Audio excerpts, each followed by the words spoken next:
Hi friends, പുതിയൊരു വീഡിയോയിലേക്ക് എല്ലാ കൂട്ടുകാർക്കും സ്വാഗതം.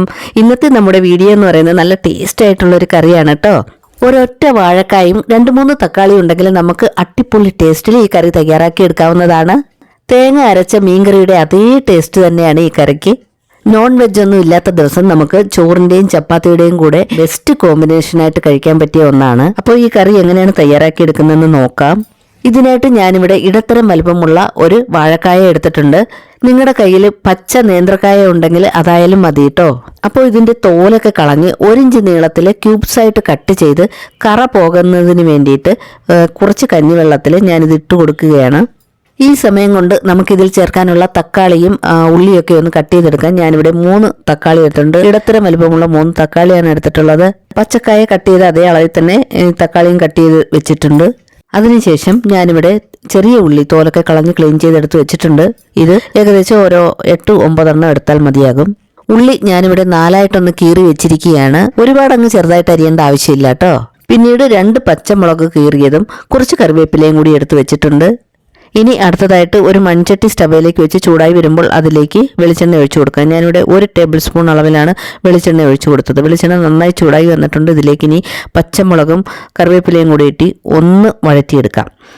ഒന്ന് വഴന്നു വരുമ്പോൾ നമുക്കിതിലേക്ക് നേരത്തെ അരിഞ്ഞു വെച്ച ആ ചെറിയ ഉള്ളി അത് ഇട്ട് കൊടുക്കാം. അതിട്ട് നല്ലതുപോലെ ഒന്ന് വഴറ്റിയെടുക്കാം.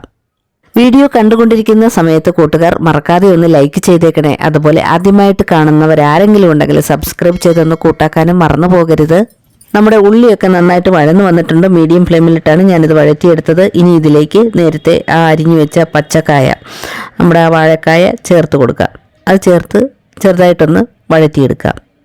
വാഴക്കായ ഒരുപാട് അങ്ങ് വഴറ്റിയെടുക്കേണ്ട ആവശ്യമില്ല. ഒന്ന് പകുതി വഴന്ന് വരുമ്പോൾ നമുക്കിതിലേക്ക് തക്കാളി ചേർത്ത് കൊടുക്കാം. നേരത്തെ അരിഞ്ഞു വെച്ച ആ തക്കാളി ഇപ്പോൾ ചേർത്ത് കൊടുക്കാം. നമുക്ക് തക്കാളി ചേർത്ത് ഒന്ന് വഴന്ന് വരട്ടെ. ഈ സമയം കൊണ്ട് നമുക്കിതിൽ ചേർക്കാനുള്ള അരപ്പ് തയ്യാറാക്കാം.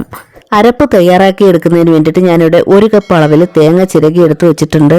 ഇതിലേക്ക് 6 ചുവന്നുള്ളി, അതായത് ചെറിയ ഉള്ളി ഞാൻ ചേർത്ത് കൊടുക്കുകയാണ്. തേങ്ങയോടൊപ്പം ഈ ചെറിയ ഉള്ളിയും കൂടി അരച്ച് ചേർത്ത് കറി ഉണ്ടാക്കുമ്പോൾ ഈ കറിക്ക് നല്ലൊരു ടേസ്റ്റ് കിട്ടുന്നതാണ്. ഇനി ഇതിലേക്ക് കുറച്ച് പൊടികൾ ചേർത്ത് കൊടുക്കാൻ. ഞാനിവിടെ മുളക് പൊടി 1 ടേബിൾ സ്പൂൺ അളവിൽ, മല്ലിപ്പൊടി 2 ടേബിൾ സ്പൂൺ അളവിലും, മഞ്ഞൾപ്പൊടി 1/2 ടീസ്പൂൺ അളവിലുമാണ് ചേർത്ത് കൊടുക്കുന്നത്.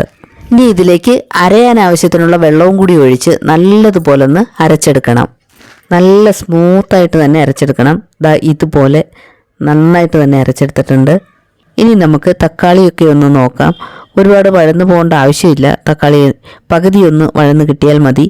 ഈ സമയത്ത് നമുക്ക് അരപ്പ് ചേർക്കാവുന്നതാണ്. നേരത്തെ തയ്യാറാക്കിയെടുത്ത ആ അരപ്പ് ഞാൻ ഇതിലേക്ക് ഒഴിച്ചു കൊടുക്കുകയാണ്. ഇനി ആ മിക്സിയുടെ ജാറിൽ കുറച്ച് വെള്ളവും കൂടി ചേർത്ത് കലക്കി ഇതിലേക്ക് ചേർത്ത് കൊടുക്കാം. ആവശ്യത്തിനുള്ള വെള്ളം ഇപ്പോൾ തന്നെ നമുക്ക് ചേർത്ത് കൊടുക്കണം. വെള്ളം ഒരല്പം കൂട്ടി വെച്ചിരിക്കുകയാണ്. കാരണം ഇത് തിളച്ച് കുറുകി ഒന്ന് എണ്ണയൊക്കെ ഒന്ന് തെളിഞ്ഞു വരണം. അതിന് വേണ്ടിയിട്ടാണ്. കറി ഒന്ന് ഇളക്കി നോക്കിയിട്ട് കുറുകിയിരിക്കുകയാണെങ്കിൽ കുറച്ച് വെള്ളം കൂടി ചേർത്ത് കൊടുക്കാം. ഞാനിവിടെ അല്പം വെള്ളം കൂടി ഒഴിച്ചു കൊടുക്കുന്നുണ്ട്. അതിനുശേഷം ഇത് നല്ലതുപോലെ ഒന്ന് തിളപ്പിച്ചെടുക്കണം. തിളച്ച് വരുമ്പോൾ ഈ കറിക്ക് ആവശ്യത്തിനുള്ള ഉപ്പ് നമുക്ക് ചേർത്ത് കൊടുക്കാം. ഇപ്പോൾ നന്നായിട്ട് തിളച്ച് വന്നിട്ടുണ്ട്. ഇനി ഞാൻ ഇതിലേക്ക് ഉപ്പ് ചേർത്ത് കൊടുക്കുകയാണ്. അതിനുശേഷം നമുക്കിത് മീഡിയം ഫ്ലെയിമിലേക്ക് ആക്കിയിട്ട് ഒരു 5 മുതൽ 8 മിനിറ്റ് സമയം വരെ ഒന്ന് വേവിച്ചെടുക്കണം. കാരണം എണ്ണയൊക്കെ ഒന്ന് തെളിഞ്ഞ് വന്നാൽ മാത്രമേ ഈ കറിക്ക് അതിൻ്റെ ടേസ്റ്റ് കിട്ടുകയുള്ളൂ. അടച്ച് വെച്ച് നമുക്കിത് വേവിച്ചെടുക്കാം. തീ ഒരുപാട് കൂട്ടി വയ്ക്കരുത്, അത് പ്രത്യേകം ശ്രദ്ധിക്കണം. ഇപ്പം നമുക്ക് കറി ഒന്ന് തുറന്ന് നോക്കാം.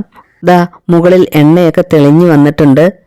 ഇനി ഇത് പതുക്കെ ഒന്ന് ഇളക്കി നോക്കാം. ചാറൊക്കെ കുറുകി കറിക്ക് നല്ലൊരു മണമൊക്കെ വന്നിട്ടുണ്ട്. ഇനി കറി തണുത്ത് കഴിയുമ്പം കുറച്ചുകൂടി കുറുകി വന്നോളും, കുഴപ്പമില്ല. ഇനി ഇതിലേക്ക് താളിച്ചിടാം. കുറച്ച് ഉള്ളിയും മുളകും കറിവേപ്പിലയും കൂടി എണ്ണയിൽ മൂപ്പിച്ചിട്ട് കൊടുക്കുകയാണ്. നമ്മുടെ പച്ചക്കായും തക്കാളിയും കൊണ്ട് തയ്യാറാക്കിയ അടിപൊളി ടേസ്റ്റിലുള്ള കിടിലൻ കറി ഇവിടെ റെഡിയായിട്ടുണ്ട്. അപ്പോൾ എല്ലാവരും ട്രൈ ചെയ്ത് നോക്കുക. വീഡിയോ ഇഷ്ടമായെങ്കിൽ ഷെയർ ചെയ്ത് നിങ്ങളുടെ വിലയേറിയ അഭിപ്രായം രേഖപ്പെടുത്താൻ മറന്നു പോകരുത്. Thanks for watching.